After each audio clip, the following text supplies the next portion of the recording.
और ये खुद ही मरे मराए हैं। अब वो ऊपर चढ़ के डालियों को हिलाने लगा, अब धनुष बाण नीचे, और वो बैठ रहा ऊपर पेड़ पे। अब जब टहनी हिलाई तो धराधर नीचे गिर गए। अब जब नीचे गिर गए तो ऊपर से उसने कहा, अरे तो अब उड़ जाओ, अपने देश चले जाओ, भाग जाओ, क्योंकि इसके पास बाण नहीं है, पेट पे है जो तुम्हें कोई से कोई मार दे, अब खाली है ये, उड़ जाओ। अवश्य उड़ गए। वो तोता रह गया राजा भोज का। जब वो उसके पास आया, कह लगा चलो आज 1 ही टका सही ले चलूँगा। कह लगा बस मेरी बात सुन, 1 टके से तेरा क्या होगा, 1 टके से तेरा क्या होगा। इस नगरी में एक सेठ है, उस सेठ को बेच दे मुझे, वो तुझे कम से कम 20 टके देगा सोने के। नुका इतने, नुका हाँ, नुका दे तो सही, पहुँच तो वहीं लेकर, अजन ना ले तो देवा तो फिर मेरे मुझे ही छोड़ लीजिए तुमने गए। अब वो उसे लेकर के सेठ जी के पास गए, और जब सेठ जी से कहा कि महाराज मेरे पास एक ऐसा तोता है, बोलता है बहुत अच्छी तरह से, पर मैं 20 रुपये लूँगा टके के, सोने की 20 मुद्रा लूँगा। कहने लगे अच्छा यदि बोलता है तो उसे तोते पालने का शौक था सेठ जी को। हाँ, अब सेठ जी ने क्या काम करा, 20 टके उसको दे दिए, ये ले, और वो तो चला गया बहेलिया। और वो 20 रुपये के तोता लेकर के कहने लगा सेठ जी से, जब सेठ जी घर में लेके गए, अरे सेठ जी सच बताओ उनका, कल बाजार से तुझे माला माल कर दूंगा, तूने 20 तो दिए, 20 दे के मुझे उससे बचा दिया मारने से, तो तेरा कुछ फायदा तो मुझे करना पड़ेगा ना। कल 100 मन गुड़ खरीद ले। क्यों? क्योंकि कल का गुड़ खरीदा हुआ 10 दिन बाद में 10 गुना बिकेगा। उनका अच्छा। अब उन्होंने वो 100 मन गुड़ खरीद के और अगले दिन घर में भर दिया। अब 10वें दिन जो महंगाई आई तो 10 गुना, तो उसका कितना हो गया, ऐसा लंबा चौड़ा। कह लगा बेहतर तो मैं माला माल बना दिया। कह लगा अब एक काम कर, तुझे और भी माला माल बनाऊंगा। वो कैसे? अब तुझे ये व्यापार ही नहीं करना पड़े, तुझे राजा का मंत्री बनवा दूंगा, राजा भोज का। उनको उसका कैसे मंत्री बनवा देगा, आसान है वहाँ जाना भी। उन्होंने मैं राजा भोज ही हूँ। पर इसी तरह से सारी कहानी समझाई, मैं इसी तरह से तोता बन गया हूँ। तो मेरा एक काम करते, किसी तरह से मेरे इस शरीर को मुझे ले जा पकड़ कर, और मेरी महारानी सत्यवती, बड़ी को मत दे देना, वो छोटी को, बड़े वाली जो है सत्यवती, उसको तू मुझे सौंप देना। अब वो जो चाहे फिर वो कर लेगी। ये बताना कि ये बहुत कीमती चीज़ है।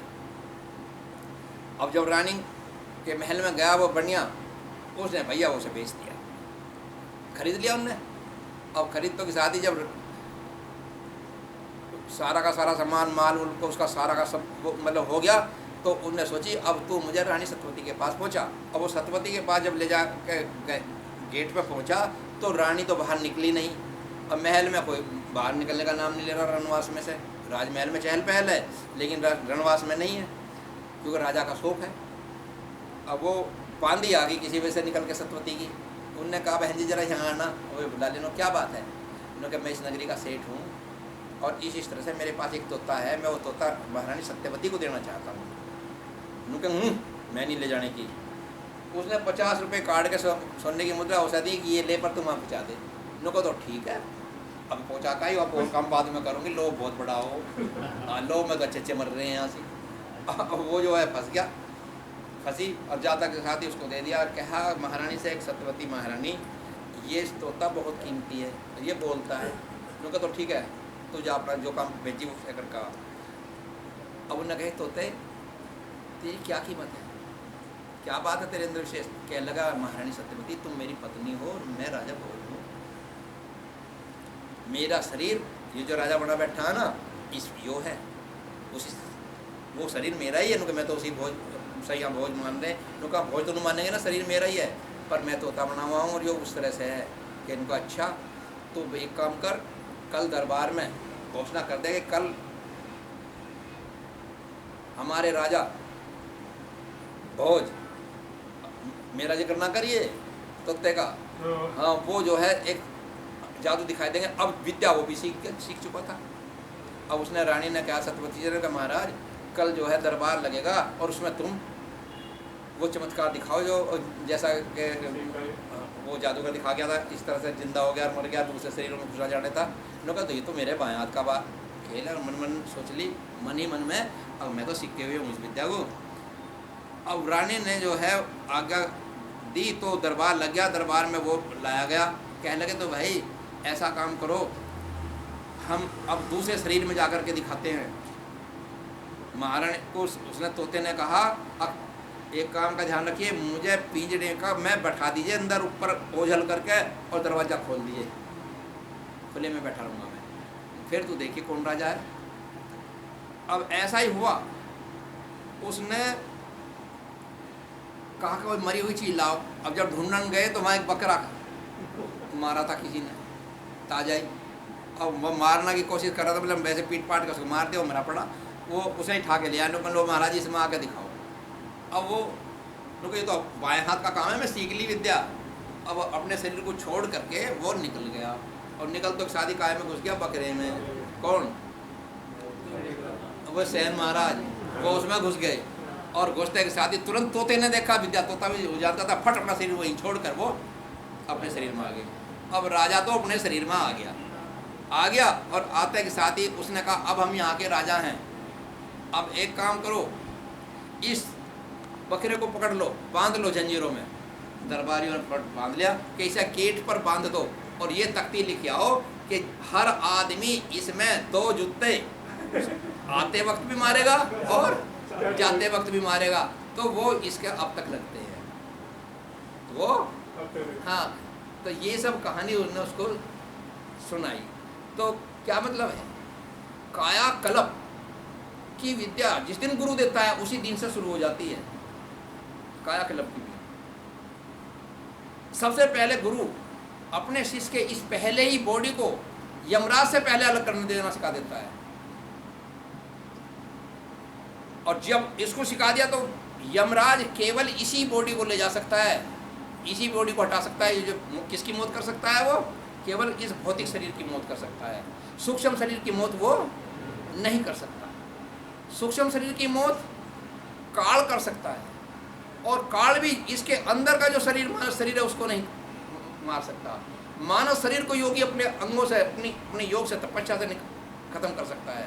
फिर इसके ऊपर के जो कारण शरीर आ गया, उस कारण शरीर को स्वयं ब्रह्म अंश जो वहाँ का ब्रह्म काल जिसको बोलते हैं वो उसको मार सकता है और किसी की ताकत नहीं। और फिर 8 छठा जो शरीर है, क्या नाम उसका, रितंबरा या महाकारण शरीर, उस महाकारण शरीर को स्वयं परमेश्वर ही लेने आते हैं, उनसे वो तोड़ सकता है और किसी की ताकत नहीं होती। इसलिए ये इन 7 मौतों को जो योगी जीते जी कर लेता है परिपूर्ण, वो योगी सीधे मोक्ष को जाता है। और फिर उसके प्राण यहीं से निकलते हैं और शरीर में किसी अंग से नहीं निकल सकते। यदि मुख से निकले हैं तो मनुष्य योनि में तो आ जाएगा, लेकिन उसके कर्म साथ लागू होकर के कोढ़ी भी बन सकता है, अंधा भी बन सकता है, गरीब भी बन सकता है, हर एक दुख उसको मिलेंगे। और यदि नाक के रास्ते से निकल गया तो खच्चर यानी वो आकाशचारी बनेगा और जीव जंतु में बन जा सकता है। आँखों के द्वारा यदि किसी की फट करके आँख प्राण निकलते हैं तो जलचर, मच्छी, मगरमच्छ, तरह तरह की चीज़ें जलचर प्राणी बन सकता है, वो बन जाएगा। इसी तरह से और जो योगी फिर अपने हृदय को, ये जो कपाल छोर है इसको फोड़ कर निकलता है, वो समझो उसके साथ तो शरीर खुल चुके हैं और वो सीधा मोक्ष को जाएगा, वो सीधा परमात्मा के दरबार में पहुँचेगा, फिर वो माहिर है। तो इतनी बड़ी ये योग यात्रा है, दुर्लभ कुछ नहीं है, करने वाला नहीं मिलता। जब करने वाला हमें मिलता है तो उसे हम पार कर देते हैं, और जो हमें करने वाला ही नहीं मिलता तो हम अपनी विद्या को सपोर्ट कर चुप बैठते हैं। और ये वर्णन करने की चीज़ नहीं होती कि हम इस ज्ञान को किसी को दे दें।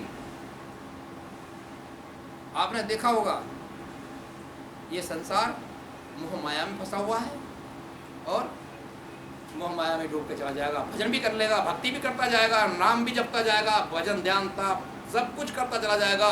क्योंकि अभी कपाल छोर नहीं खोले हैं, अंदर के ताले नहीं खोले हैं, तो यम के ही फंदे में जाएगा, यमराज ही से पकड़ लेगा। जय सच्चिदानंद। बोलो नगली निवासी भगवान की जय।